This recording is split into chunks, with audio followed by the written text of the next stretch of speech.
Darwin Platform Group of Companies is one of the fastest growing diversified Indian conglomerates with global footprints. It is setting up offices globally and tying up with companies across the globe from multiple sectors. The company has ventured into real estate and construction, stockbroking and finance, arms and ammunition, mining, airlines, and many other sectors.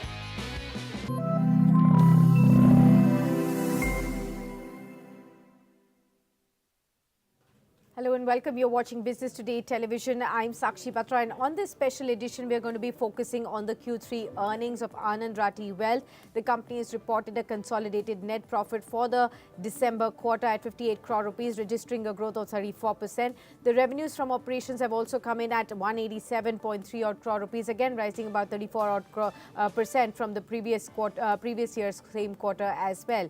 Now, the company has also mentioned that its client base has increased to 9,641 families, and the assets under management have also increased to 55,057 odd crore rupees as of December 2023. Now, the details for us, what has really worked in favor for the company in this quarter and the outlook going forward. I am now joined by the top management of the company. Mr. Anand Rathi, the chairman of the Anand Rathi Group, is with us, sir.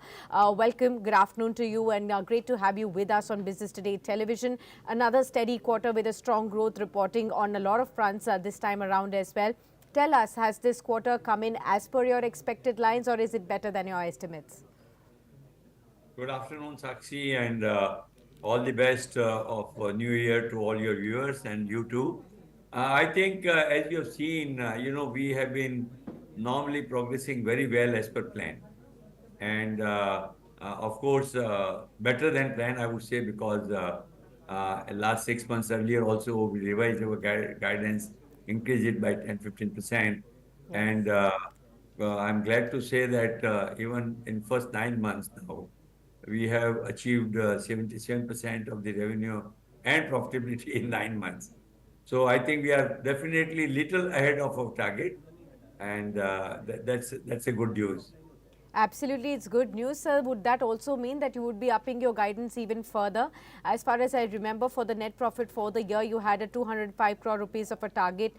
Looks like you would be achieving that. Do you think is there a need for you upping that guidance at this point? Sakshi, you're right that we gave 205 crores in the beginning of the year. And last quarter, when we found that, yes, we are able to do better, we had revised it to 220 crores. Yeah. So now 77% achievement I said is on 220. So I think we are very confident that we'll be able to achieve even the revised guidance which is given, both in respect of profitability and revenue. And so I think performance-wise, every quarter on quarter, we are trying to see that there brings improvement, but there is very consistency.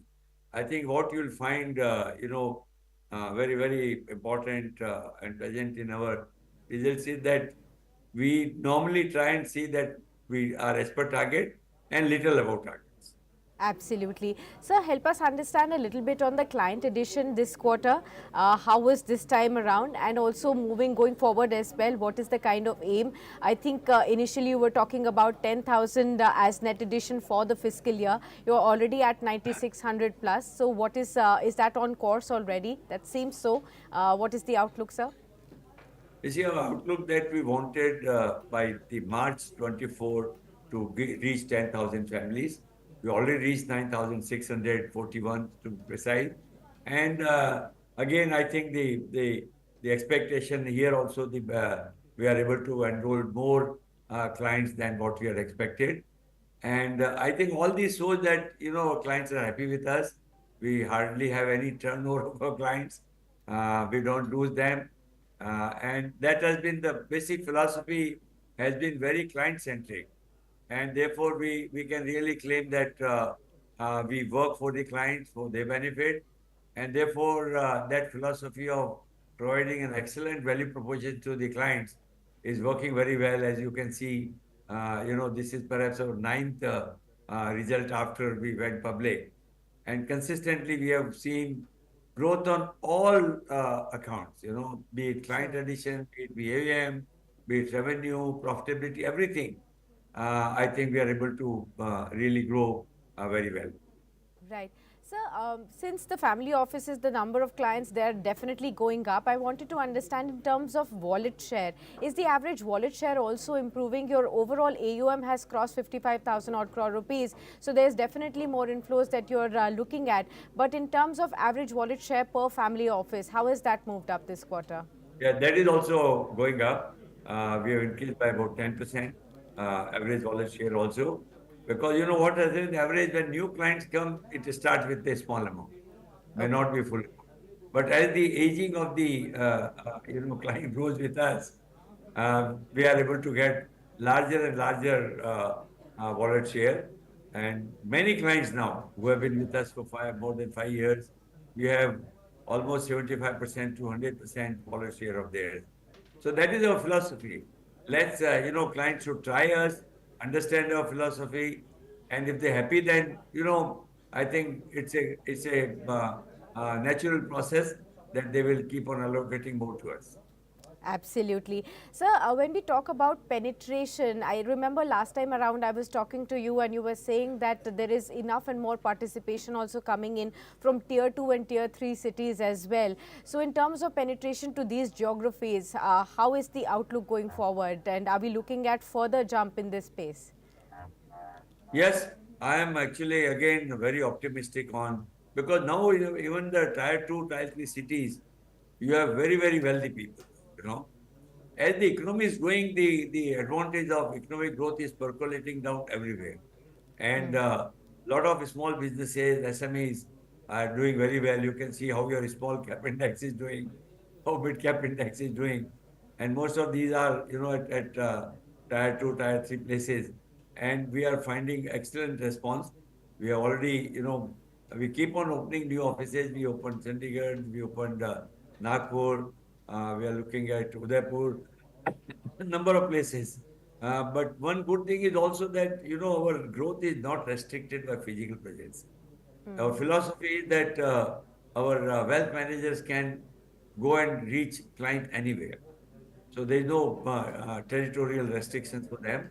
And therefore, but yes, to answering your question more precisely, there is excellent, I think, now, inflow of more and more clients coming from smaller cities. And particularly for them, it's very happy situation because they were not able to get the type of expert advice which Yeah. they are able to get from us. In smaller towns, it was not available. So that's even makes them happier. Right.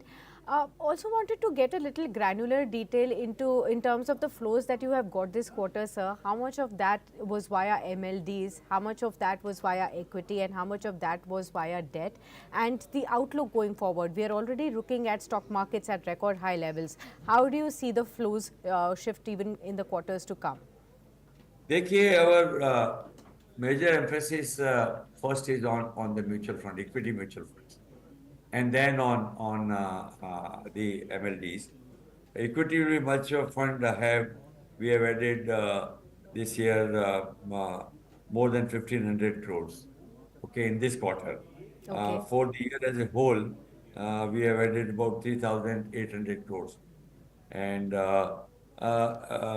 there's very little inflow in debt. Actually, we have reduced the overall debt. Our overall debt percentage of the total AUM has come down by almost 1.5 to 2% over a year time. Because Okay. we believe that in this long-term investors start realizing for them the best combination is equity mutual funds and the MLDs. Because MLDs provide that a better return than debt in spite of being of that nature primarily. Right, fair enough. Tell us also, sir, what is your outlook on the margins that you expect? Where are they at, and how do we see them panning out? We are already done with Q3. We're looking at Q4 as well. In the second half, we've also seen historically this second half pan out much better for you also. I think that's where our philosophy is slightly different. We don't really want to depend on the last quarter to complete our targets. And Okay. what we really do is when we decide our target for the year, we would like to do it front-ended. Okay. We would like to achieve the numbers front-ended.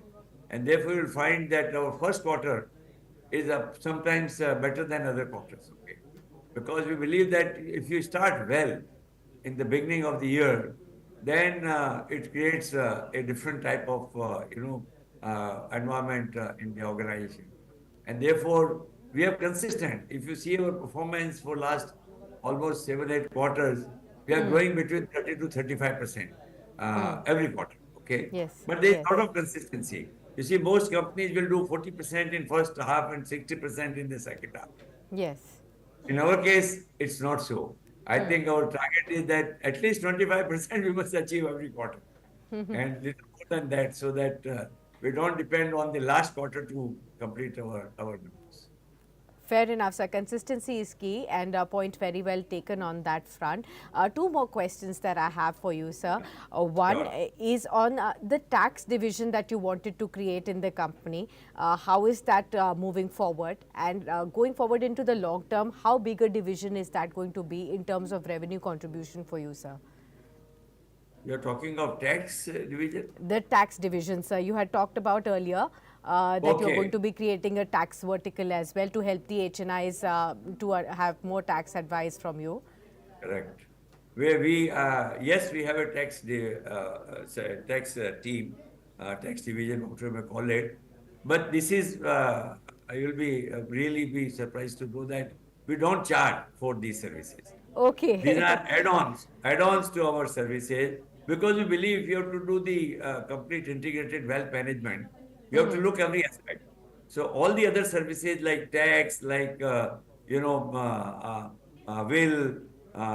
trust, all other things we provide to people without any cost, because we believe that if we are really wealth manager of any individual, we are treating their CFO, and we must render all the advice Yeah. without any additional cost burden to our client, because our ultimate idea is that after all cost and whether you can make better returns. Okay. Okay, fair enough, sir. Just like one last question, and that's with respect to the upcoming budget. First, voter karna account, and then the main budget as well. Budget 2023 had ended the tax advantage for MLDs as well. Going forward, what is your own expectation from the industry that you belong to? What kind of perhaps recommendations have gone in from your own respective industry for the budget upcoming? Of course, this is going to be an interim budget, but still, what is the kind of sense that we can get from you? What is your expectation from budget 2024, sir?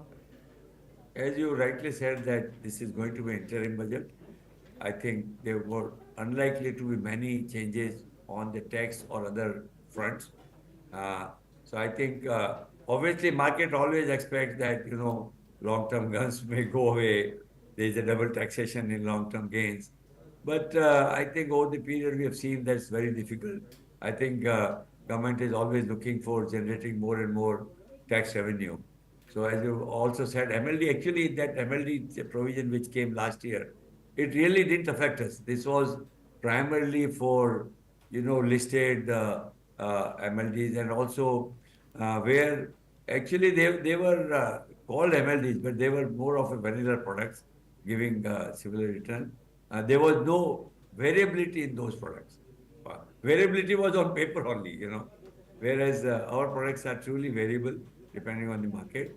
So I think I don't have much expectation on the tax fronts, but this budget would be very good again on the infra investments.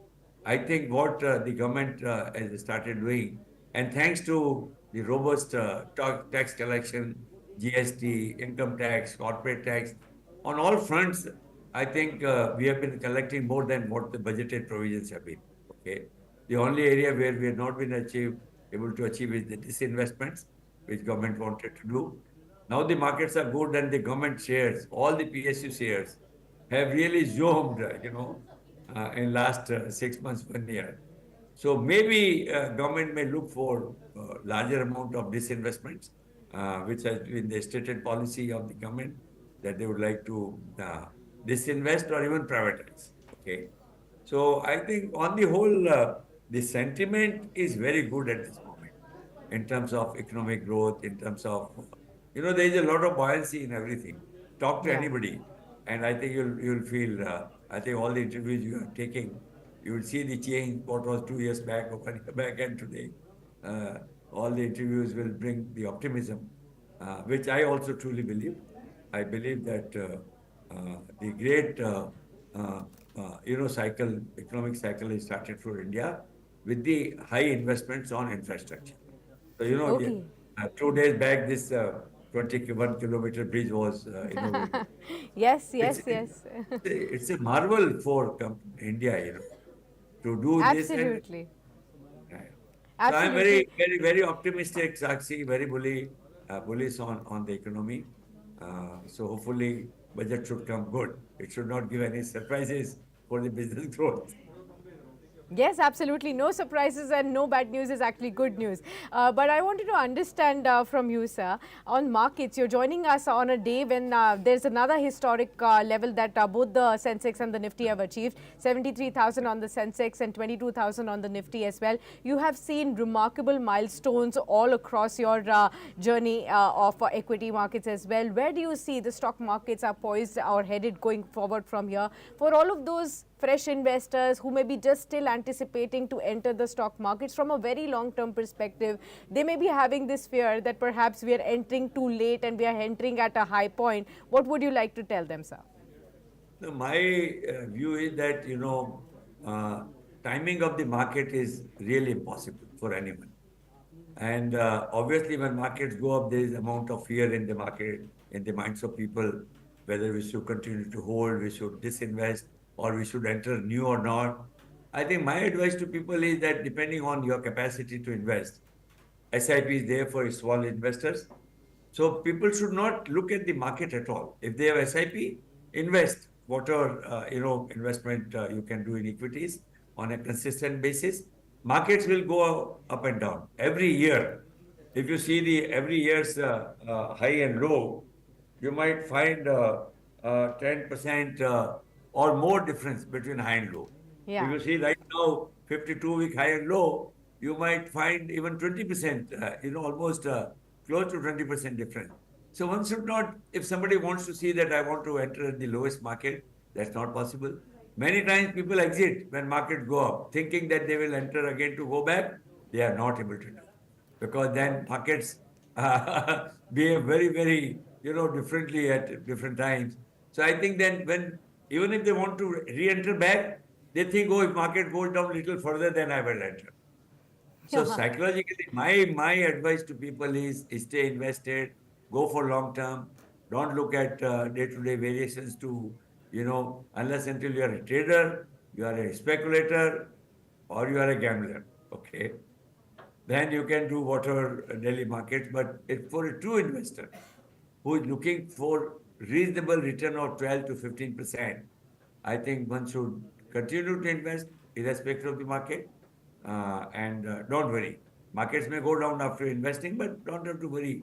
If you have 5 years plus view, Sakshi, my experience is that any 5 year period you think, market has given positive.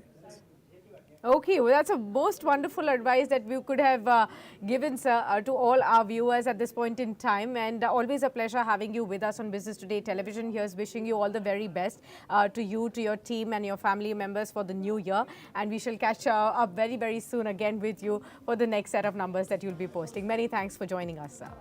Thank you very much, Sakshi. Thank you. Thank you. All right, we will wrap up this special conversation right here. Anand Rathi Wealth reporting steady set of numbers, being very, very positive about consistent numbers going forward from here as well. And of course, they've upped their guidance for the net profit for the fiscal year 2024 to 220 odd crore rupees, which they're hopeful of achieving as well. So strong quarterly earnings and may continue on that momentum as well going forward from here. Stay tuned on Business Today Television as the more action comes on your screens right after this too.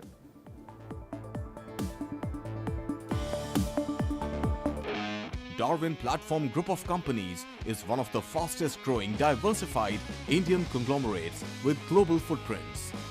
It is setting up offices globally and tying up with companies across the globe from multiple sectors. The company has ventured into real estate and construction, stockbroking and finance, arms and ammunition, mining, airlines, and many other sectors.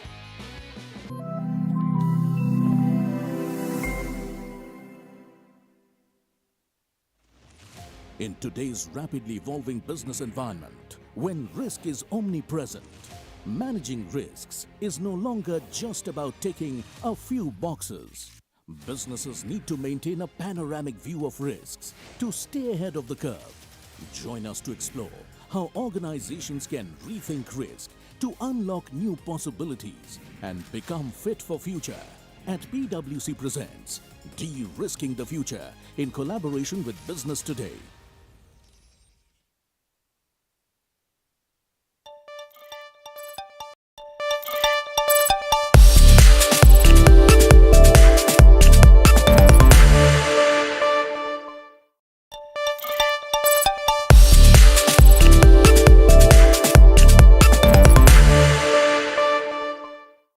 Hello and welcome to Market Today. I'm Siddharth Zirabi, and with me to discuss the third quarter performance is N. Ganapathy Subramaniam, the Chief Operating Officer and Executive Director at Tata Consultancy Services. Thank you very much